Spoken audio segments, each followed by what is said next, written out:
Hey everyone, and welcome back to the Deep Dive. It's great to be here. Today we're going deep on a topic that we know a lot of you are really interested in.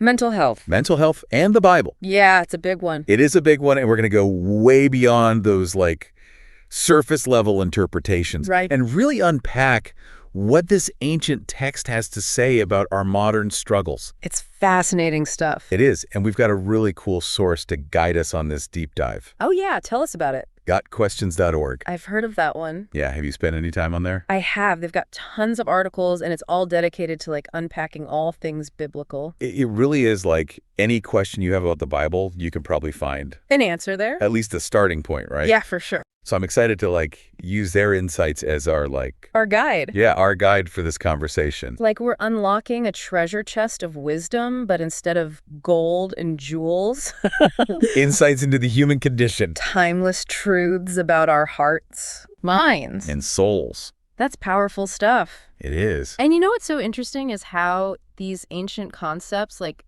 connect with our modern understanding of mental well-being. Right. It's like finding an old map Yeah. to navigate a brand new city. I love that. The landmarks might be different, but the core need to find our way remains the same. Yeah, absolutely. We're still searching for that sense of peace and wholeness. I mean, okay, so let's just acknowledge right off the bat, Sure. the Bible doesn't explicitly use the term mental health. Right. It's not going to have a chapter on anxiety. Right. Or, a verse about dealing with panic attack. Yeah, mental health, that's a pretty recent term. Totally. The Bible predates modern psychology by quite a bit. By a lot. Yeah, so we're not going to find clinical diagnoses in there. Right. But that doesn't mean it's silent on these issues. Right. It's just speaking A different language? a different language using different terms. Exactly. It's talking about the heart, the mind, the soul. Yeah. Concepts that overlap significantly with our modern mental health discussions. Yes. It's like trying to understand the internet using a dictionary from the 1800s. I like that analogy. The words might not be there, but the core ideas are. The underlying concepts are still relevant. Yes. And one of those foundational concepts that really shapes the biblical worldview is this idea of the fall. Okay. The idea that sin entered the world and had a profound impact on humanity. Yeah. And this impact isn't just about our relationship with God. Right. It touches on our mental and emotional state as well. Absolutely. I mean, think about it for a second. Yeah. The shame, the fear, the broken relationships that stem from living in a fallen world, these are all realities that contribute to our mental and emotional struggles. Like this ripple effect. Exactly. Sin entered the world. Right. And the consequences just spread out, impacting every aspect of human existence, Including our inner lives, including our thoughts. our feelings, everything. And that's where we see the human experience echoed in passages like Romans 8.2:1, 2, and 2. Okay. It talks about creation groaning for freedom from decay. Wow. It's as if the universe itself feels the weight of brokenness, the longing for wholeness. That's Pretty powerful imagery. yeah, it's powerful. And hasn't each of us felt that in some way? At some point. Yeah, when anxiety closes in or depression makes everything feel heavy, Yeah. we too are groaning for freedom. A relief. Wow, that verse just took on a whole new meaning for me. Right. It's not just about the physical world, It's about our inner world, too. the longing for healing, And restoration. yeah, that we all experience. It's a universal human longing. It is, and that's where the Bible offers, I think. This glimmer of hope, Yes. while it acknowledges the reality of the fall and its impact on our lives, Right. it also points to God as a source of renewal and restoration.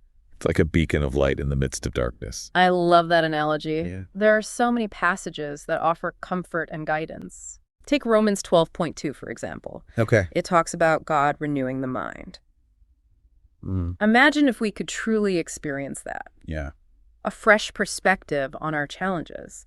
A release from those negative thought patterns or mental fatigue. It's almost countercultural, isn't it? In a way, it is. In a world that's constantly bombarding us with negativity, Right. to intentionally focus on the good. To allow our minds to be renewed by God's truth. Yeah. That's a radical act. It's a radical act. And then there's Psalm 23.3. Okay, one of my favorites. It speaks of the restoration of the soul. Yeah. And this evokes such a sense of peace and healing, Right. something that many people with mental health issues deeply long for. Absolutely. It's a reminder that even in the midst of our brokenness, God is at work, Yeah. restoring and making things whole. These verses are so powerful. They really are. And they remind us that we're not alone in our struggles. No, we're not.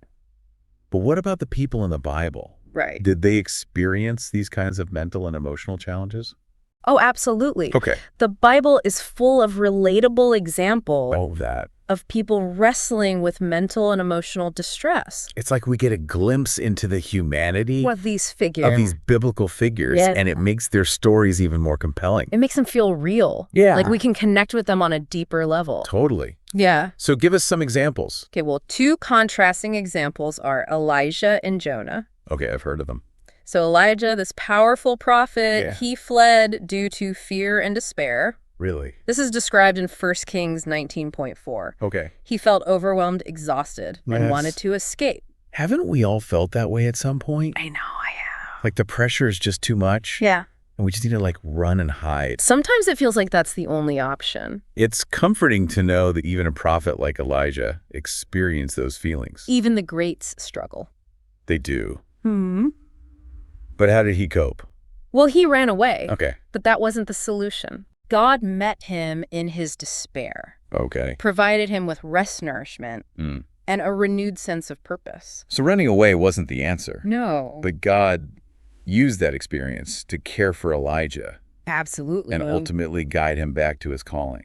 That's a beautiful picture of God's grace. Yeah. And then there's Jonah, Okay. who became depressed after God showed mercy to the people of Nineveh. Oh, wow. This is described in Jonah 4.3. Interesting. He wanted judgment, not compassion. That's interesting because his depression seems to stem from like a resistance to God's will. You're picking up on something really important there. Great. Jonah's emotional state was directly linked to his spiritual rebellion. Yeah. It highlights this complex interplay between our inner lives and our relationship with God. It adds another layer to this idea of mental health being connected to our spiritual state. It's not always a simple equation. No, it's not. There are multiple factors at play. What I find so compelling about both of these examples Both Elijah's flight and Jonah's depression. is that the Bible doesn't shy away from portraying these human struggles, Even in its heroes. even in its heroes. That normalizes these experiences, Yeah. making them relatable to us even today. It's like the Bible is saying, hey, these mental and emotional challenges are part of the human experience. You're not weak or broken for going through them. Right. We all face these battles. We do. And that leads us to another point raised in the source material, Oh, yeah. this concept of spiritual warfare Okay. and its potential impact on mental health.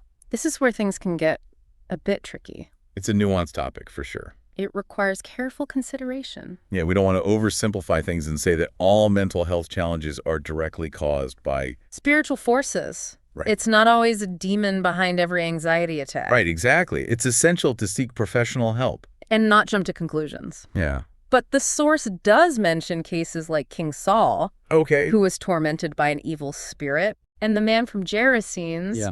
who exhibited some really extreme behaviors and was later freed from demonic influence. Those are powerful examples, but I think it's important to remember that this doesn't mean every case of anxiety or depression is due to... Spiritual attack. Right. There can be many different contributing factors. It's important to approach this topic with discernment, Absolutely. but acknowledging the potential for spiritual influence, as described in the Bible, Right. adds, I think, another layer of complexity It does. to how we view mental health. It invites us to consider the spiritual dimension of our lives Yeah. and how that might be impacting our well-being. It's like expanding our understanding of what contributes to mental health, Right. recognizing that it's not just about brain chemistry or life circumstances. And also about the spiritual realm. Yes, it's a holistic perspective that acknowledges the interconnectedness of our physical, mental, and spiritual selves. Exactly. We are complex beings. So we've covered a lot of ground here. We've seen that the Bible, while not using modern terms,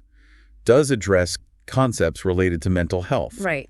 We've explored the impact of the fall, Yes. God's role in renewal and restoration, Right. and even examples of biblical figures grappling with mental and emotional distress. Real people with real struggles. But what about practical advice? That's a great question. Does the Bible offer any wisdom for navigating the ups and downs of life It does. in a way that promotes mental well-being? Oh, absolutely. And that's what we'll delve into next. Okay. We'll explore the timeless wisdom the Bible offers for cultivating mental and emotional well-being in a world that often feels chaotic and overwhelming. I'm ready for that. Me too. Let's do it. Okay. All right, we're going to take a quick break, and we'll be right back with more of the deep dive.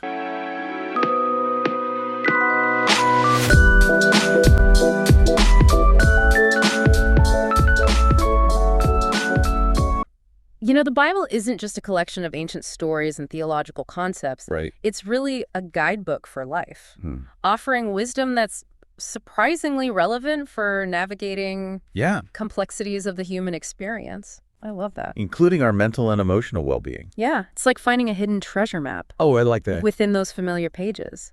Yeah. A map that leads to a place of greater peace and wholeness. Exactly. Yeah. And one of the first landmarks on this map is the power of our thoughts. Okay. Philippians 4.8 encourages us to focus on what is true, noble, right, pure, lovely, and admirable. It's a tall order. It is. But it's so powerful. It's a call to be intentional about what we allow our minds to dwell on. Yeah, it sounds so simple. Right. Yet it's incredibly profound. It really is. In a world that's constantly vying for our attention. Right. To choose to focus on the good, the beautiful, the true. That's powerful. It's a powerful act of resistance. It's a mental detox. I like that. A way of filtering out the negativity that can so easily poison our thoughts and emotions. And think about the impact this shift in perspective could have. Yeah. Instead of getting bogged down by worry or fear. We can intentionally choose to fill our minds with things that uplift and inspire us. It's like retraining our brains, rewiring them for hope and joy. I love that. I love that. It's about changing those neural pathways. Yeah. And it's not just about our thoughts. Okay. The Bible also emphasizes the importance of rest and rejuvenation. Okay. In Luke 5.16, we see Jesus taking retreats from the busyness of his ministry to spend time in prayer and solitude. Even Jesus, the Son of God, needed to step away and recharge. He did. It's such a powerful reminder that self-care isn't selfish. It's essential. It's essential for our well-being, both physically and mentally. Precisely. We live in a culture that glorifies busyness, productivity, achievement. We do. But the Bible invites us to embrace a different rhythm. Yeah. A rhythm that includes rest and renewal. It's about finding that balance between striving and surrendering. Yes. Between pushing ourselves and recognizing our limits. And speaking of limits, the Apostle Paul in 1 Timothy 4.8 actually acknowledges the benefits of physical exercise. Oh, that's interesting. While he's writing in a spiritual context, we know that exercise has a profound impact on our mental and emotional health. Right. Exercise is like a natural mood booster. It is. Releasing endorphins, reducing stress. Improving sleep quality. It's amazing how these ancient principles align with modern scientific understanding. It's a testament to the holistic wisdom of the Bible. Yes. The way it addresses the well-being of the whole person, body, mind, and spirit. So we have these practical tools. We do. Focusing on positive thoughts, prioritizing rest, engaging in physical exercise. It's a good start. But what about when life throws those curveballs? Right, those unexpected challenges. Those really tough challenges that test our resilience and threaten to overwhelm us. Those are the hard times. What does the Bible say about navigating those difficult seasons, especially when mental health is a concern? That's where the Bible offers some of its most profound comfort and hope. Okay. It reminds us that God is present with us in our suffering. He doesn't abandon us in our pain, but walks with us through the darkest valleys. This is where I struggle, to be honest. I learned. Thick of it. Yeah. When anxiety is a daily battle. It's hard to see the light. It's hard to see how anything good could come from it. It's hard to have perspective. How do we hold on to that promise of Romans 8.28 in those moments? Right. The promise that God works all things together for good. It's a tough one. It is. It's not about denying the pain or pretending it doesn't exist. Okay. It's about clinging to the truth that even in the midst of our struggles, God is present. He cares. And he's working to bring something good out of our situation, even if we can't see it yet. It's a perspective shift, isn't it? It is. Choosing to focus on God's faithfulness and goodness, even when we don't understand what he's doing. Even when it doesn't make sense. Or why he's allowing us to go through difficult things. Trusting in the midst of uncertainty. That could be incredibly challenging, especially when we're feeling overwhelmed or discouraged. It's not easy. But the Bible also reminds us that these trials, these difficult seasons can actually produce something positive in our lives. That's a hard truth to grasp sometimes. Okay, I'm intrigued. How can trials, especially those involving mental health, actually be beneficial? It seems counterintuitive. It does. But James 1.2-4 talks about how the testing of your faith produces perseverance. Let perseverance finish its work so that you may be mature and complete, not lacking anything. Wow. It's about growth. Yeah. About recognizing that these challenges, even the painful ones, are not meaningless. So it's like these trials, these experiences of suffering can actually refine our character and deepen our faith. They can. Even if they involve mental health challenges. Precisely, they have a purpose in God's plan for our lives, even if that purpose remains hidden for a time. So it's about trusting Yes. in God's wisdom and sovereignty, even when we don't understand. It's about faith. That's a really encouraging message, that even when we don't understand, we can trust in God's goodness and faithfulness. Yes. That even in the midst of our struggles, He is working for our good and for His glory. That's the heart of the gospel message. This has been such a fascinating conversation. It has. I'm learning so much. And we've been exploring some really profound truths about mental health in the Bible. It's a rich topic for sure. It is. And, I find myself wondering about something. Oh, yeah. What's that?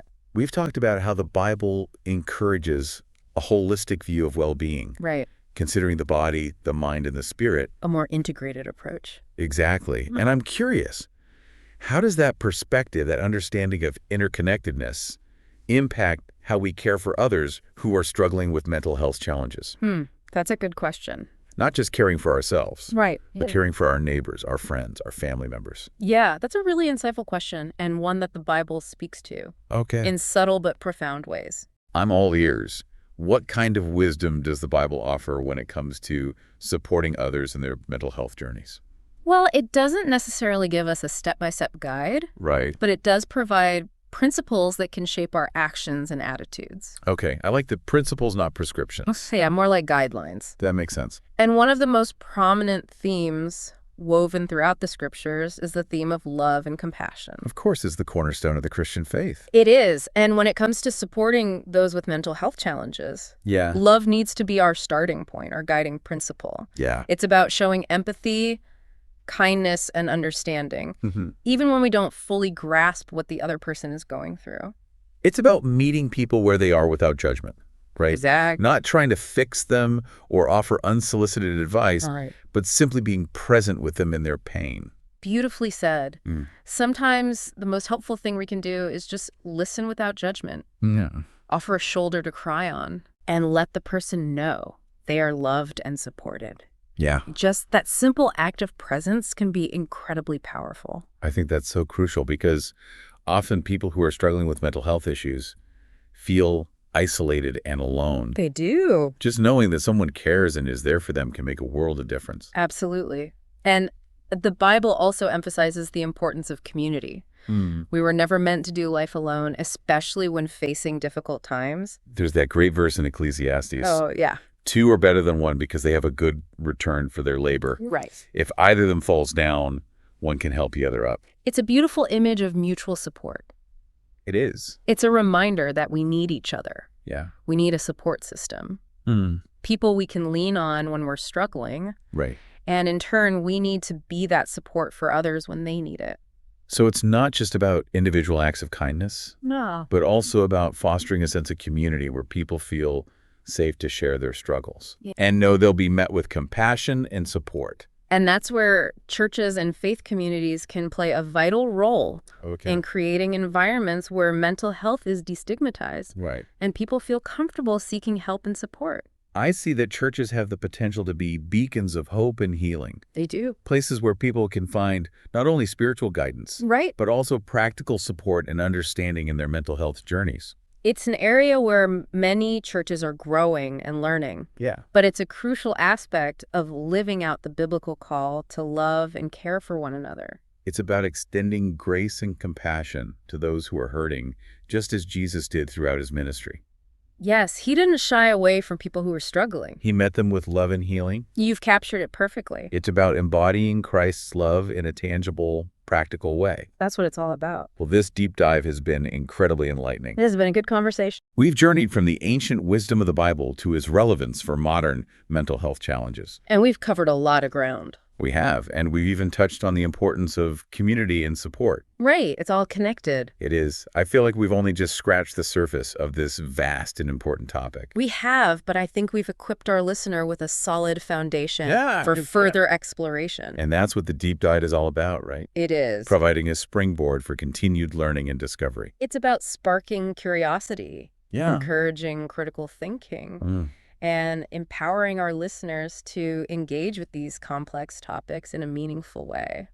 Well, on that note, it's time for us to wrap up this fascinating deep dive. It's been a pleasure. To our listener, thank you for joining us on this exploration of mental health and the Bible. We hope you found it helpful. We hope you found it insightful, thought-provoking, and maybe even a bit challenging. We always want to stretch your thinking. We encourage you to keep seeking wisdom, both from ancient sources like the Bible, and from the many resources available today that address the intersection of faith and mental health. There's a lot out there. And remember, you are not alone. You're never alone. There is hope, there is healing, and there is a community of people who care. Until next time, be well and keep diving deep.